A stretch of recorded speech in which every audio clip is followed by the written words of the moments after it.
Right now, Colin Kaepernick is not a starter, and honestly, we're having a hard time finding a team. What's left, guys?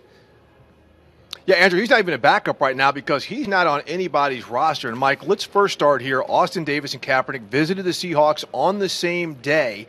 But we're starting to understand maybe some of the conversations that went on and maybe why Seattle decided to go with Austin Davis ahead of Kaepernick, besides Pete Carroll saying Kaepernick's more of a starter and they've got their starter. Well, and people are looking at the logic here and saying, okay, well, if this guy is good enough to be a starter in your mind and you have the chance to bring him in as your number two should your starter go down, then why wouldn't you jump at the opportunity? In other words, he's too good to be on our roster right now. That's the rationale that people are looking at, and that needs to be explained and kind of fleshed out a little bit. I actually want to walk something back, correct and clarify something. I said the other day that they were apart on money. These two sides, according to a source, actually never did exchange formal offers. Now, there were some talks before he came in about what the expectation on both sides of a contract would be, but they actually never got to the point of negotiating. Haven't yet confirmed what Austin Davis's deal is, but the expectation is it's going to be a minimum salary minimum salary benefit contract. That would be somewhere under $1 million. Obviously, Colin Kaepernick,